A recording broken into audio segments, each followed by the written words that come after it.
everyone. It's a pleasure to be here. Some of you may know or may not know, I'm a resident of West Milford on Lincoln Ave for over 30 some odd years. I was thinking about that, 34 years. Had 4 children out of there in West Milford school system. It's a great place to be. I know we're under a lot of pressure up here, especially with the Highlands Act, and that's another issue for another time. But I'm happy to give the remarks, introduction.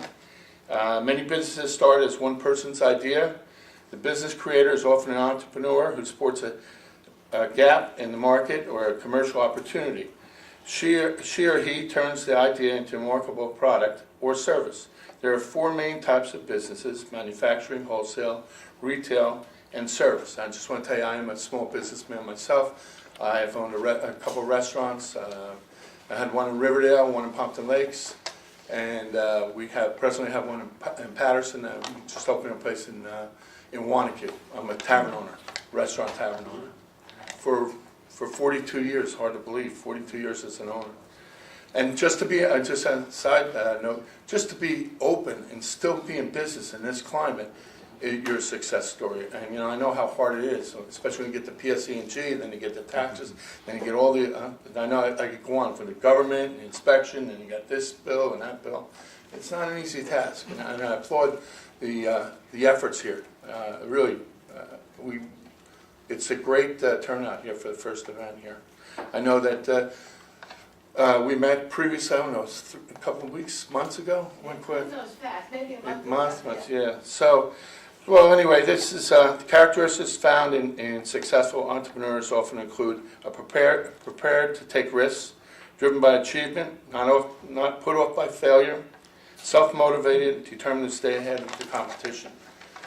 As I said, I'm a small businessman myself. According to the U.S.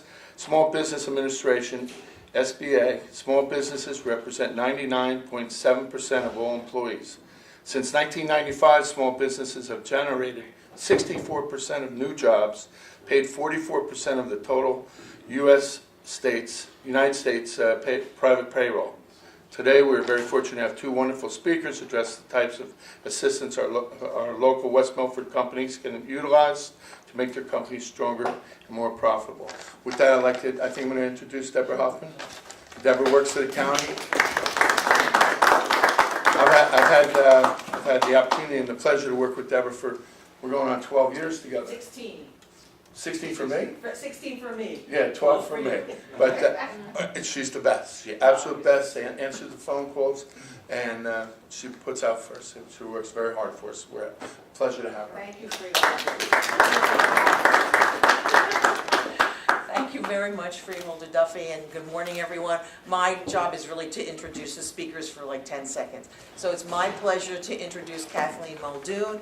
She's the Executive Director of the William Paterson University Small Business Development Center, and understand the SBA and William Paterson devote their resources to creating this entire system of SBDCs, very specifically for assisting the small business community throughout the country. And Kate is really the best SBDC I've ever worked with. So, Kate.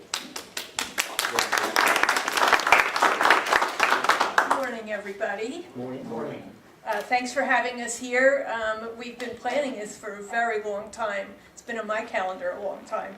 So it's nice to have it happen and have a great day to be driving in.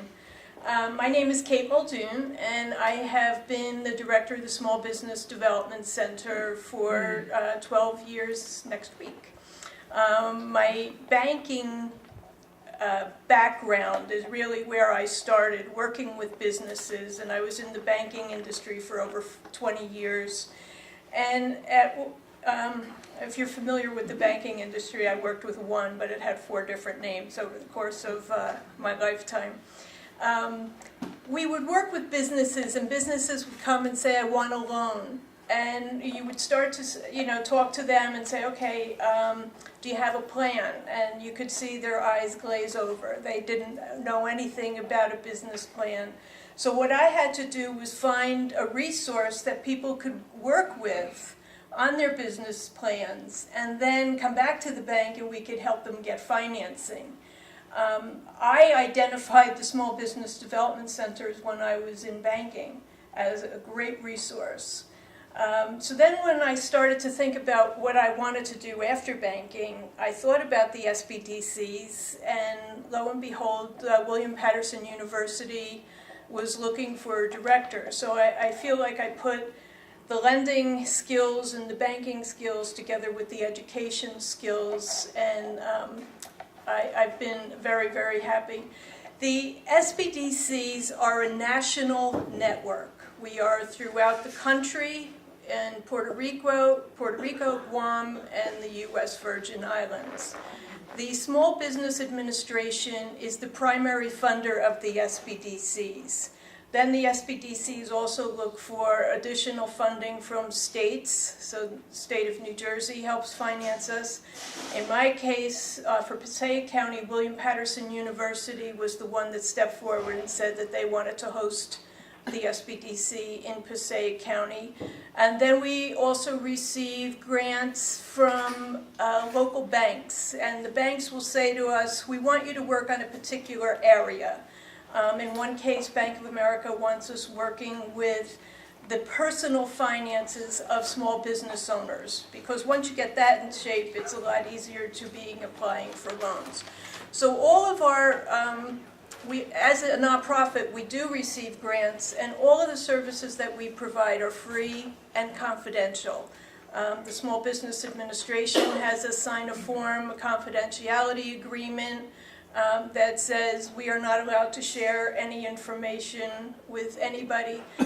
Even if we're giving a success award to one of our clients, we have to have them sign a waiver of confidentiality, because it's hard to promote somebody's success if you can't say who they are. So the SBDC in Passaic County actually started in 1995, and William Patterson became the host in 2000. We do cover the entire Passaic County area. I know that a lot of times we talk to people up in the West Milford area and they feel like, oh, we're too far, nobody will come up here. We do. And it's our job to be working with you, and then we could talk, afterwards about if you wanted to have classes run up here, we'd be happy to come up and do that. Over the past 5 years of the William Patterson SBDC, we have counseled over 2,800 individual businesses. We've run 325 training programs. We've trained over 8,000 individuals, and we have over 700 long-term clients.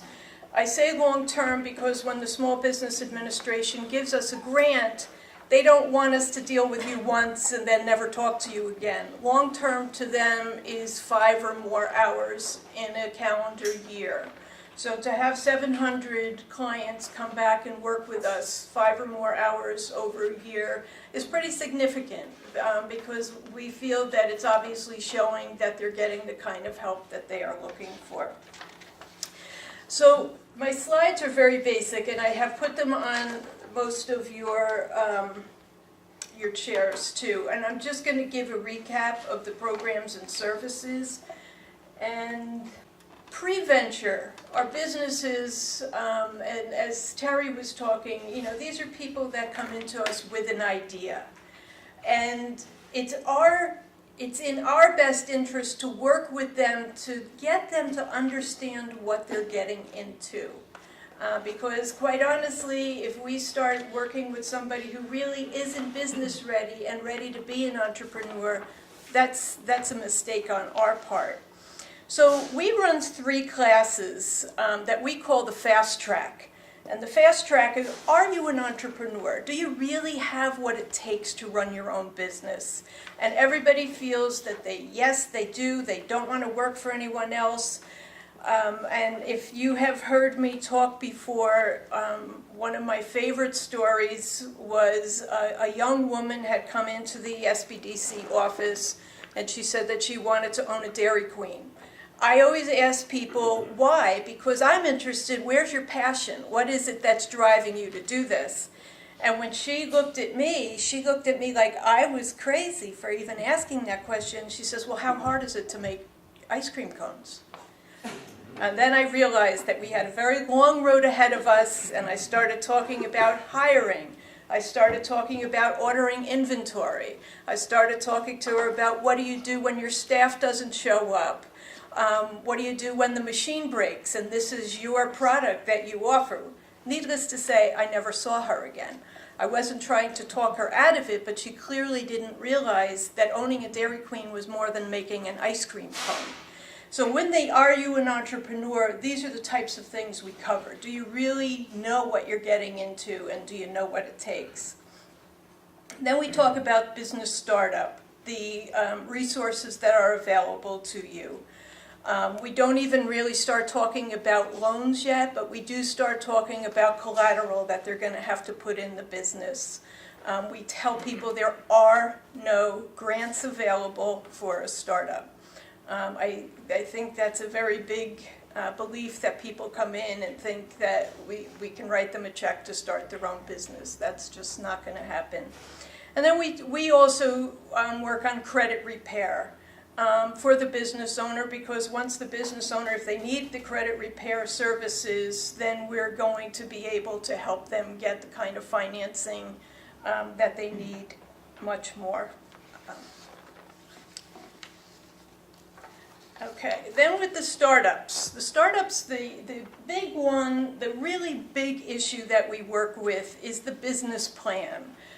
For you that are in business, I think the majority of you might have plans. If you don't, it's something that we can work on with you. But the plan is not you write it once and then that's it. It's an ever-evolving document that you keep working on.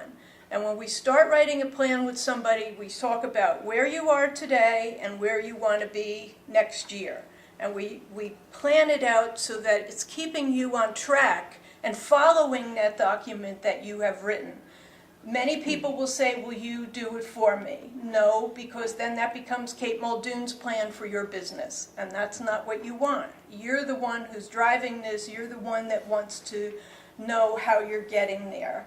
I mean, I give an example of sometimes I had walked into a nail salon, and quite honestly, by the time I walked in, I didn't even know what kind of business it was, because they were selling handbags and jewelry, and it was just like, you have a nail salon sign outside, so it's very deceiving. So don't get caught, unless your plan says, I want to become like a shop. You have to just keep following what you've written. The marketing plans. Marketing plans are, the document that's going to say, who's my target audience? Who am I marketing to? Clear example, I get everybody. Well, no, everybody's not your customer. Although that's easy to say, but it's very hard to document. So we really have to talk about your marketing plan. How are you going to market this? Who is going to be the person who does your marketing outreach? As a small business owner, I'm sure you are aware that you are everything to the business.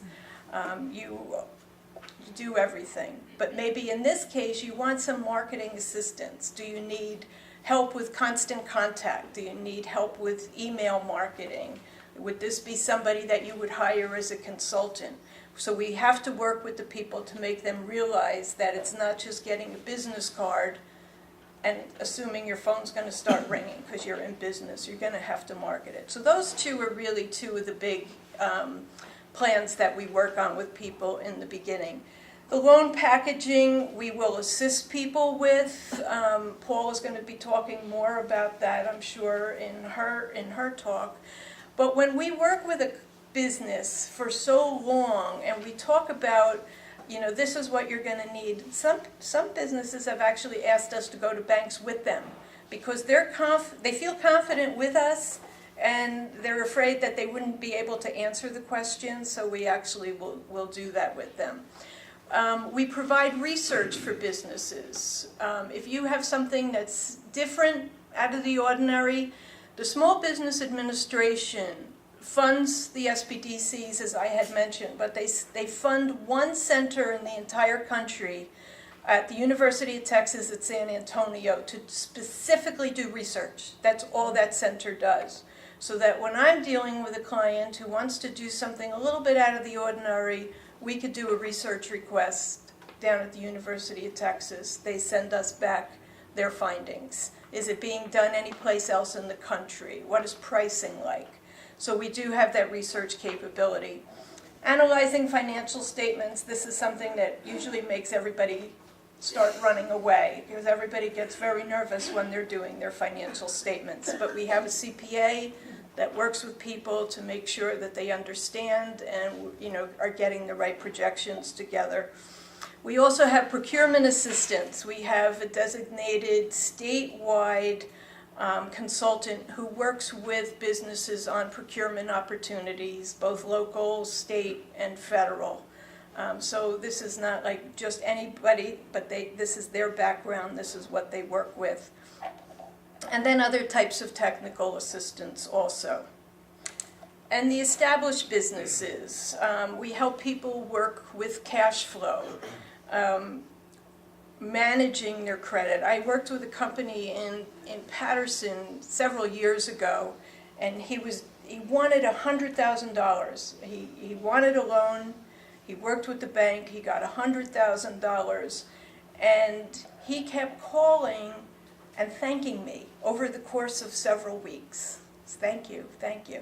Then I realized there's something wrong. He wants something, but I said, you don't have to keep thanking me. I said, what is it that you really need? He says, well, you helped me get the $100,000. Now I'm afraid to spend it. I'm afraid to spend it incorrectly. So I want you to work with me to put this $100,000 to the best use. Is it by hiring part-timers? Is it by hiring a marketing person? So I think people will build up a trust with us, and clearly this was a client who said, okay, you helped me do this, but now I don't want to blow it. I really want to. So he purchased more inventory, and he did hire some part-time workers.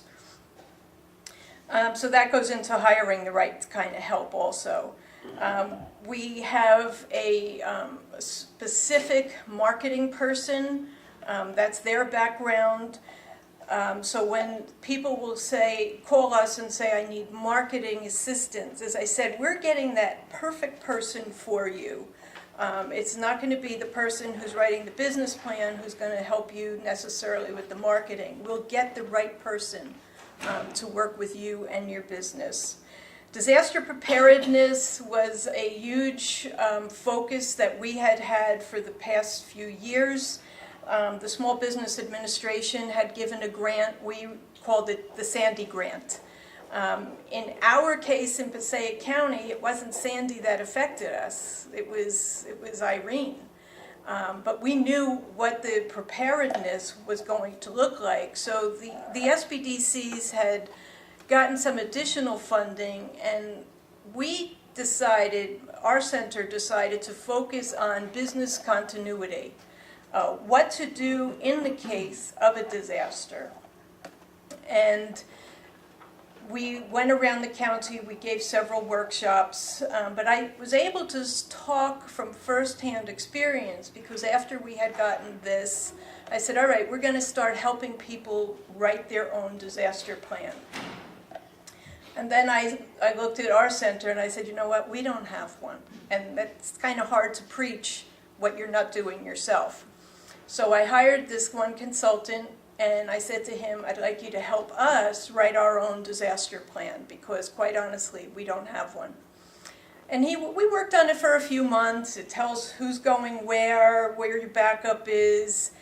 And 2 months after we finished writing our plan, we had a pipe burst in the office above us. And on a Monday morning, the office manager opens the door and water comes flowing out the door. It knocked computers off the desk. Every bottom filing cabinet was soaked. We needed a new floor. We needed a new ceiling. I'm not going to say that it made things perfect because we had a plan, but it certainly, after you get over the shock, everyone knew where we went. We worked out of Deb Hoffman's office. We worked out of the Urban Enterprise Zone office in Patterson. We worked out of Valley Road in Wayne. We had laptops. We used Dropbox. Dropbox was our biggest savior because all the documents that we put together in this plan were on Dropbox. So it didn't matter where you were, we all had access to it. So that is something that I will say to every business owner, really focus on a disaster preparedness plan, a business continuity plan. And then finally, social media. I mean, we can't turn any way now without realizing that we need social media. And it's something that I usually will hire a younger consultant, because I don't use Twitter, I use Facebook, but if you're going to get the best kind of help with this, I personally hire a younger consultant who knows the ins and outs of all of this. So this is basically the products and services that we use at the SBDC. There are people who will call us and have a particular need that doesn't fit into any of these, but we work with them to try to help find a consultant. As I said, we're grant funded, and all of these are free, and through the grants, through the Small Business Administration. So I'm going to be around, if you have any questions, I'd be happy to talk to you or anything specific. But I would look forward to coming up here and providing some workshops if you were interested. I also left these on your chairs. This is what we put together on a semester basis.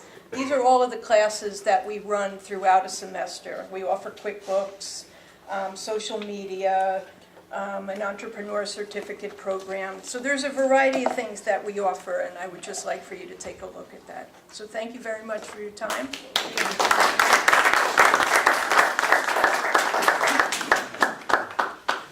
Thank you, Kate.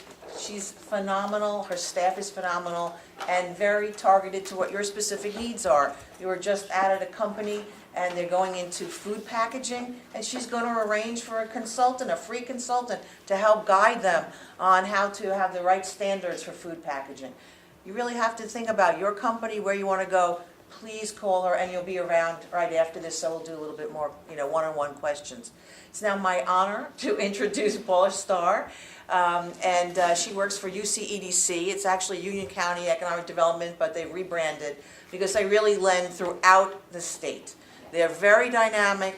They've really innovated, I think, over the last 10 years particularly, and she has some terrific programs to speak about, and one that we're actually co-sponsoring in Passaic County. Paula.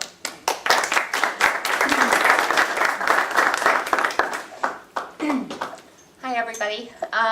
So thank you very much. I want to thank Freeholder Duffy. I want to thank Debbie, of course, for inviting me here, and Kate, who has truly has one of the best SBDCs in the state, and the business owners, politicians, whoever are all out here, community members, to see what kind of programs there are out there to help your business. Just 2 seconds of background. Like Kate, I was also a banker, mainly community, corporate, middle market, lending, etc. So I think, Kate, you had a lot more direct experience with the people who really needed business plans. But also, like Kate, I originally left the industry the last go-round in the 90s when I realized I was getting up every morning and saying, who do I work for today? And I became a small business owner, and I became a small business owner in all the wrong ways. I didn't have experience in what I was doing. I mean, I became a retail business owner. I never had experience in retail except as a consumer. It was a food business, and I never had experience in food except to eat it or cook it. And while I had sales experience on the lending side, I didn't have marketing experience to target the community that I wanted to go out to. Now, thank goodness for me, I bought a long-term existing business that was kind of mine to ruin or not ruin.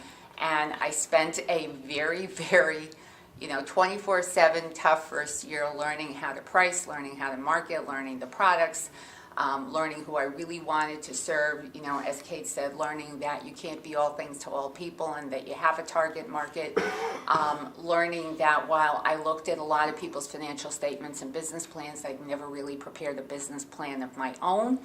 And fortunately, however, unlike a lot of other folks, while I did end up at my local SBDC for advice, I did not need lending or funding, thank goodness, because I wouldn't have been able to get any with a lack of business plan or experience. And so, as I put it at the time, I may have had my personal funds and I had the bank of husband, but I learned, and I sold the business eventually, and then kind of went into this blend of work assisting small businesses, because I kind of get where you guys are coming from, you know, get the things that you're faced with, including walking into my store one day where the Board of Health insisted that the only ventilation I had to have in the bathroom was a hole in the ceiling, and it was snowing.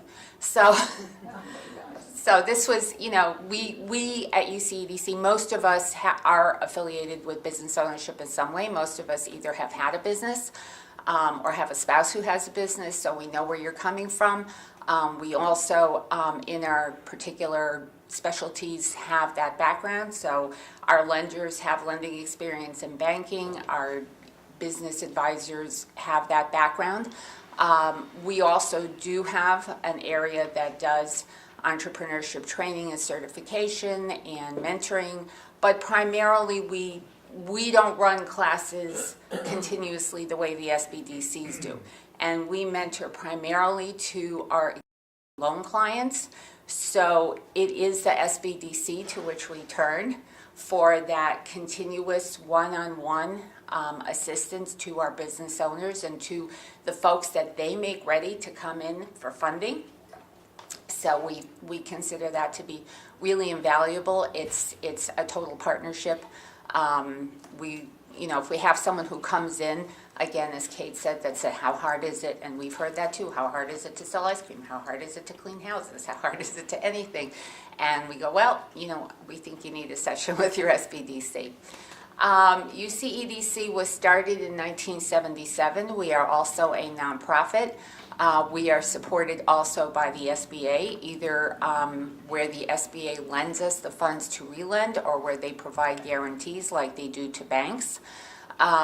We did originally work in Union County, but we are now statewide with all of our programs. We work with businesses from everything from a one-person startup, Main Street business, service industries,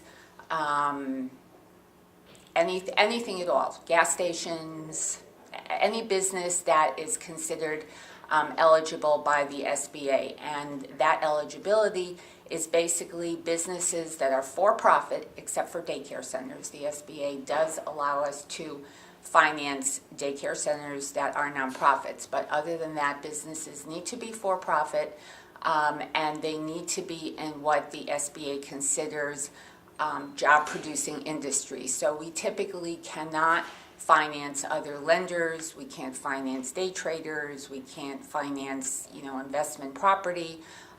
We need to be financing businesses that create, and again, you may say, well, if I have investment property, I'm creating jobs for people who clean the property, etc. But everything needs to be owner-occupied and needs to be for the purpose of creating other jobs within that small business.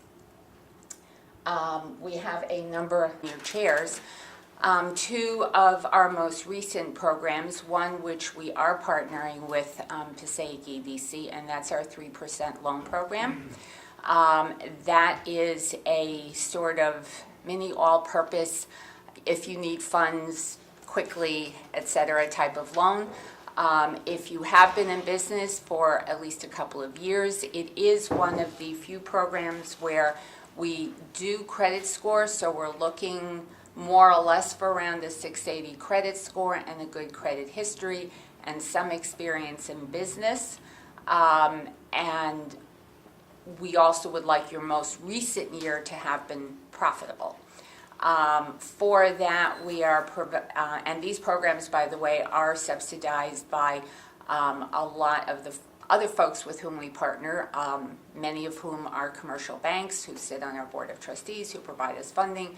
And so we partner with them as well as SBDCs, SBA, etc. But this loan is $25,000 unsecured. That's the big thing. This is one of the few loan programs, again, that can be completely unsecured, providing that you meet the criteria. The other thing that we left out is also a recent sort of, I guess, it's limited for now. We don't know if it's going to continue, but it's our Women Business Owners Discounted Loan Program. This was made possible through a grant from the Tory Burch Foundation, which is subsidizing the interest rate on that. This program supports our microloan program, which is one of the loan programs that I will get to. If you get a microloan and you are a woman-owned business, and our microloans have a range of rates, whatever rate you end up with on our risk calculation basis, we will deduct 2% from that rate for the 6-year term of the loan for women business owners. We really are there for business owners, not just the ones who are continuing in business, although that's, certainly great, but we are also there for businesses that, for whatever reason, may not be able to get traditional bank financing.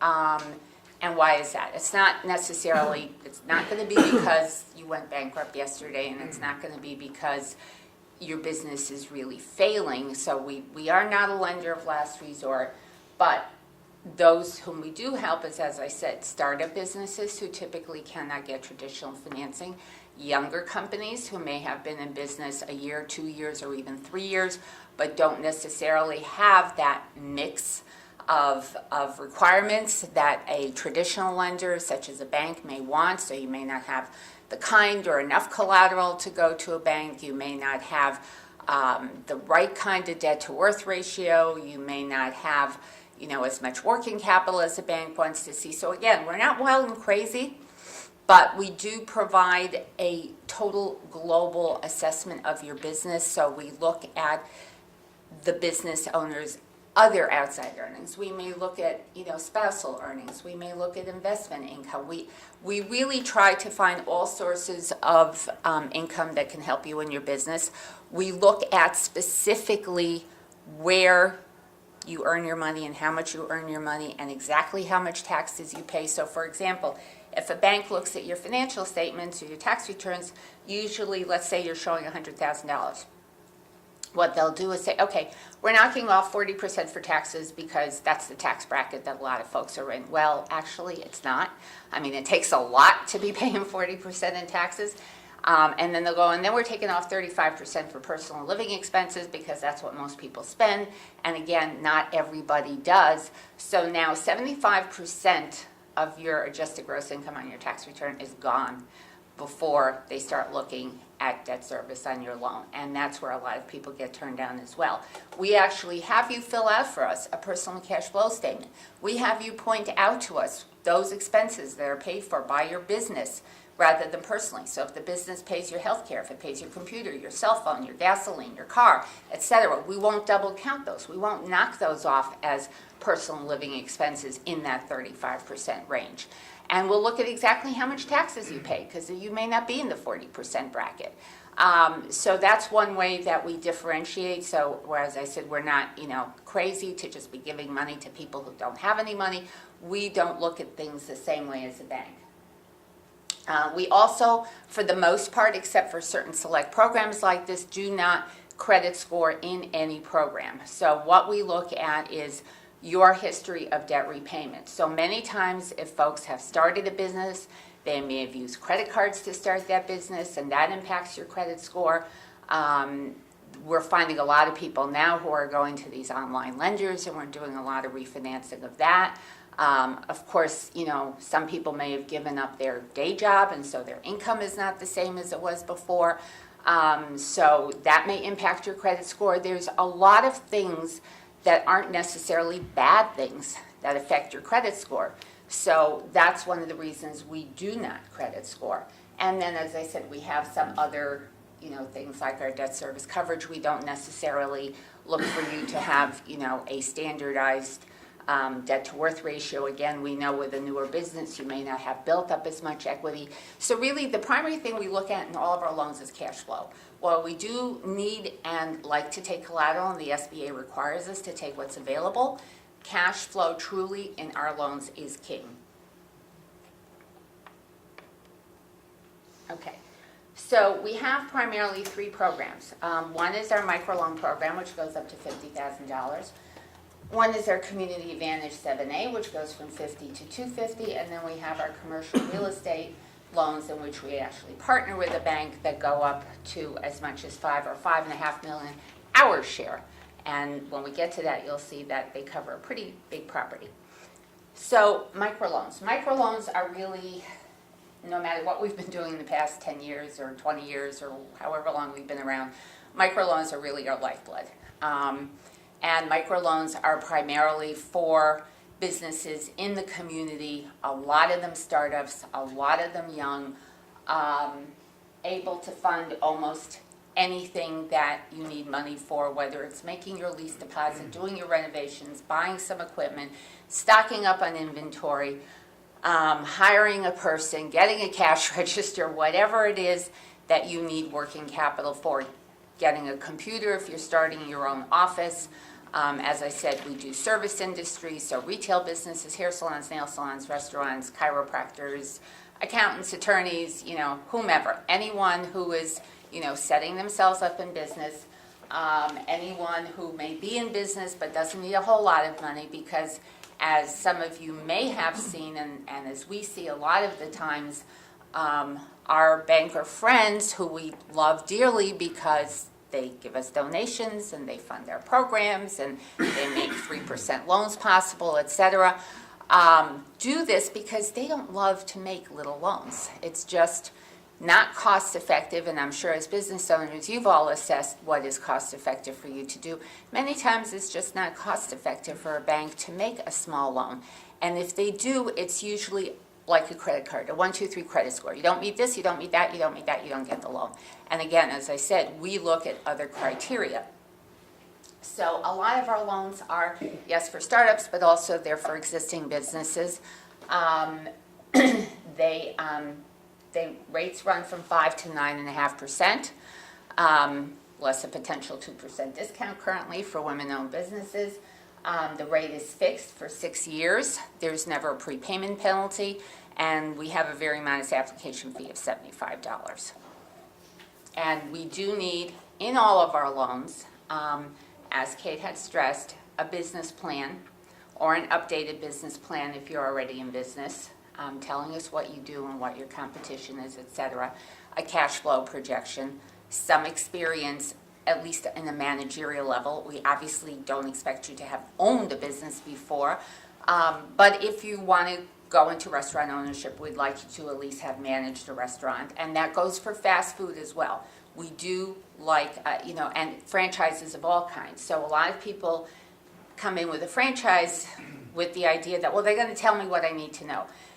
2 weeks of franchise school doesn't really tell you what you need to know. It doesn't tell you all those facts that Kate was talking about, like what happens if somebody quits, and what happens if your food delivery doesn't arrive that day, and or because there's a snowstorm or whatever the case may be. Doesn't help you to deal with just employee management and theft in your business, and how to deal with waste and spoilage and knowing what to order. There are some franchises that will specifically go through and figure out that you've used X% of products, so we know exactly what to send you. But a lot of franchises leave you on your own, and a lot of franchises don't really tell you how to market in your community. So people, again, I had one gentleman we were talking to that had actually gotten a loan from a bank and now couldn't get another loan for a bank, and couldn't understand why his pizza franchise wasn't doing well when he was a rather low on pizza franchise that was competing against 3 other local long-term pizza restaurants right in the same town. Where are you going to go? And that's something the franchise, the town was eligible for a franchise, but they hadn't really helped him assess the market, and he was having a tough time dealing with it. And that's something that he might have been able to figure out with a better business plan before he bought the franchise. So franchises don't teach you everything. But we can lend to startup business franchises as well, with that same mix of experience and business plan. Okay, this is just, we like to have a little story in each one. Pickalicious is a Bergen County business. And that is the real owner. And when she came to us, she was doing really well. She was doing a lot of farmers markets, but she was still kind of behind the 8 ball in terms of getting money for her inventory because she had no collateral for a bank. She had gone through a very bad divorce, which, you know, can easily upset your credit score. That's, again, one of the things we look at. So we helped her to both repair her credit, get things off her credit report that shouldn't have been there, make sure that all her on-time payments were reported, and then we assisted her with a microloan to finally open a shop on her local Main Street, as opposed to, now she still does farmers markets, she's still very successful with that, but she also now has a very lovely shop in Teaneck, New Jersey, and has been there for quite some years. Okay, this was our 3% working capital loan that I talked about right at the beginning. As you can see, that is supported essentially with an interest rate buy down and subsidy from Investors Bank, and that's where our banking partners do help us out indirectly where they can't help businesses themselves. This is our grant-funded loan sale for microloans. Again, one of the things we talked about initially, that rate reduction is supported by the Tory Burch Foundation. Okay, our Community Advantage loan, this is, I always, ever since it started, I keep saying I love this program because it's really in that kind of in-between spot for companies that may still be too young or not set up enough for traditional bank financing, but may need more than $50,000. And it does carry the SBA guarantee, just like the bank's 7A program. 7A is a designation. The SBA puts numbers on everything. The standard bank 7A program can go up to $5 million. Ours only goes up to $250,000. Our rates are also dictated by the SBA to unfortunately have to start a little bit higher than where the bank can be, because they don't want us to use this program to compete with, you know, smaller banks who may want to give loans of this size. Again, these loans can be used for anything. That's the other beauty of you know, microloans and these 7A loans, is that they can be used for any type of working capital, inventory, equipment, staff hiring, renovations, etc. And if you're buying property, which sometimes is possible with $250,000, the term can be as long as 20 years. These are truly cash flow based loans. It says flexible collateral. So here's the deal. The SBA, not being stupid and putting their guarantee on this, and knowing that they may be out money if something happens, will require us to get all collateral that is available. So this is kind of the traditional, SBA loan where, you know, business assets, and if your home has a reasonable amount of equity, they will require second lien, third lien, whatever on the equity in that home. And basically, if your home has equity equal to 20% of the amount of the loan you're taking, they will require you to put up your home. As I usually tell people, there's no negotiating with the SBA. You know, you don't negotiate with the IRS, you don't negotiate with the SBA. If they want that collateral needs to be put up. However, if you don't have a home, if you don't have that collateral, if it's just your business assets, no matter what they may be, and you have the cash flow rules. Now, this is something that typically doesn't happen with traditional lenders. Some may, they're totally allowed to. 7A loans and the criteria set by the SBA apply to banks as well as us, but many times banks choose to follow their policy above the SBA policy, and that's not something that the SBA can stop. So this is, again, great for service businesses. We've done IT companies, we've done staffing companies, we've done other types of consulting companies. Anyone who doesn't have a huge pile of receivables that they can put up for a line of credit, anyone who doesn't have hard equipment or real estate that they can put up, but whose business is growing, who needs this money because there are contracts coming in, for example, or anything like that that you need working capital for, this is a fantastic program. Ultimately, again, 10 years, 20 years for real estate, no prepayment penalty. You can get out of it any time. Our goal with both of these programs, microloans and 7A Community Advantage loans, is to get you to graduate to traditional financing. And that's why we stay friends with banks, because we never ever want to steal their clients. The point is, starting with the SBDCs through these lending programs to get you to the point where you can get traditional bank financing. Okay, so this is, I think, most of what I said. This is a situation that we had about 2 years ago.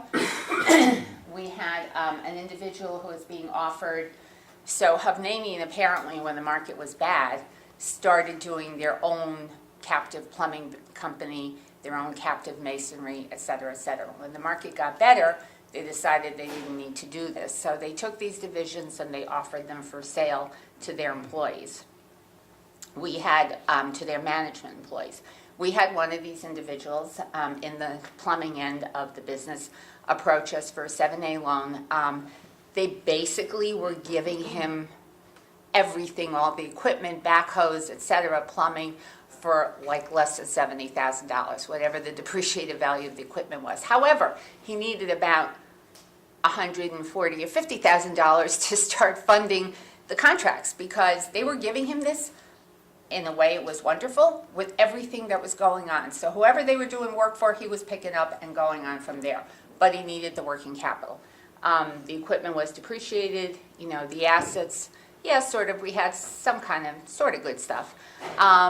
But more importantly, he was considered a startup by all of the lenders, because when you buy a business, and this is kind of a shock to many people who come in and go, but it's an existing business. Well, you know what? A change of management, someone else purchasing that business, it could be 50 years old. It's going to be considered a startup because you haven't had it before. So that was precisely the issue here. Even though this had tremendous potential, it was considered a startup. So we provided him $250,000 to buy that depreciated equipment, plus the customer list, and to cover, it was actually the first 2 months' expenses until he started picking up the receivables going forward. Okay, so lastly, and I'll go through this very quickly because we really like to talk one-on-one with people who are purchasing property, because it's not the most complicated program in the world, but you kind of need to know a little bit the ins and outs. 504 commercial real estate. Basically, two big things about it: allows you to purchase owner-occupied real estate with as little as 10% down instead of 20 or 25 or 30, which some of the banks maintain. And it provides you 40% of your debt financing in a 20-year fixed rate.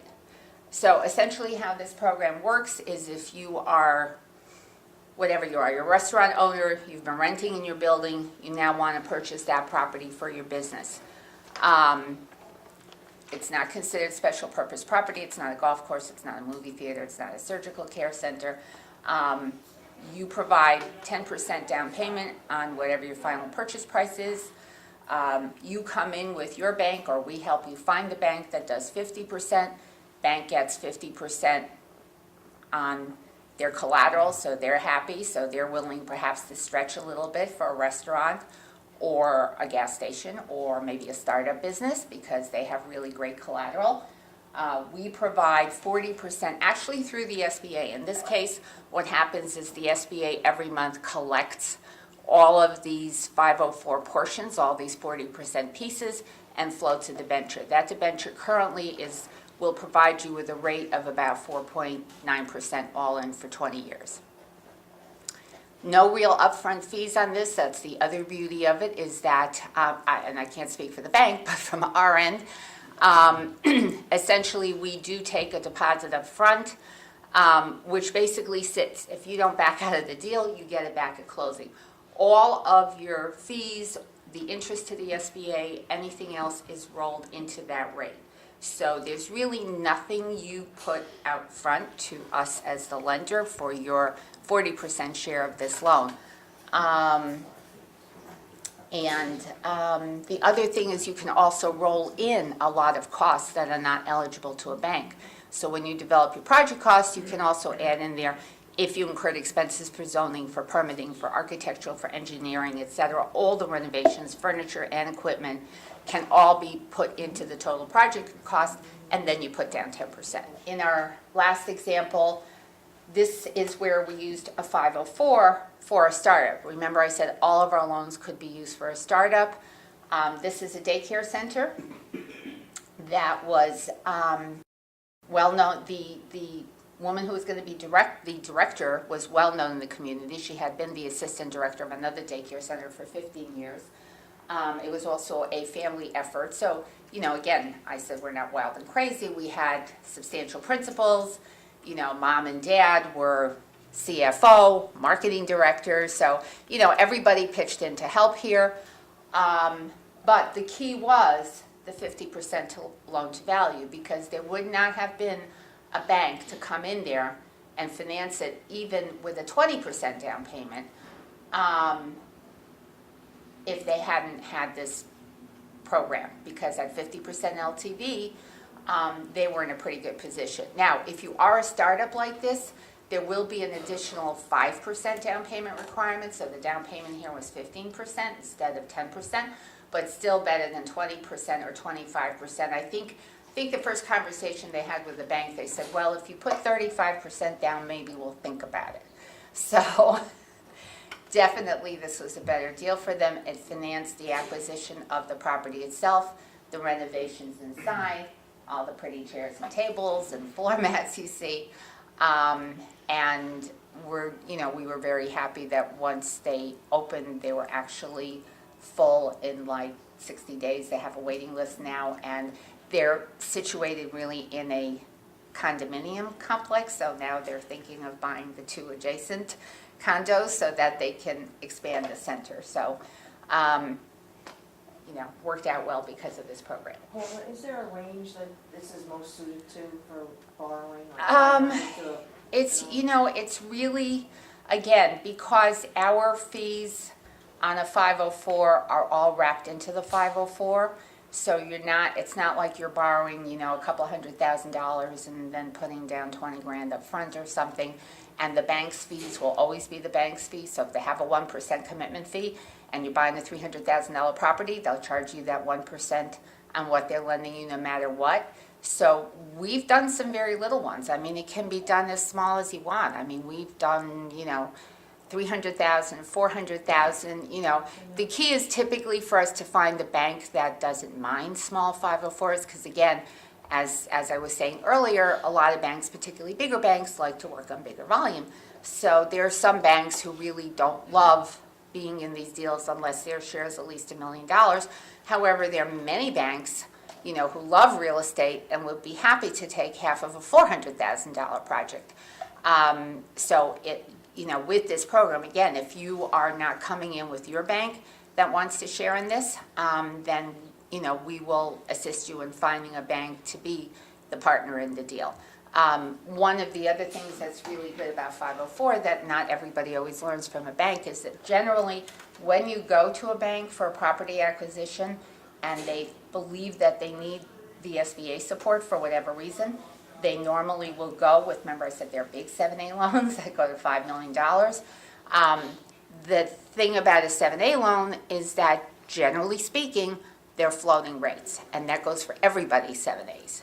So when you're borrowing $1 million or $2 million on a floating rate, even though rates haven't changed since the recession, they just might. And so, if they were hopping all over the place, it would be much more difficult to budget than here, where you at least have a fixed bank rate for, 5 years or 10 years or whatever, and you have 40% of the rate fixed for 20 years. Again, and owner-occupied is, if it's an acquisition, 51% occupied by the business, so there is room to rent out some of the space. And if it's new construction, you need to occupy it 60% initially. And that's my nickel. Thank you. We have material here. You have our 2 discounted loan programs in your chair. We have other brochures here on our other programs. I have business cards if there's any questions here or later in our office. And we're statewide too, so we're also happy to come up here.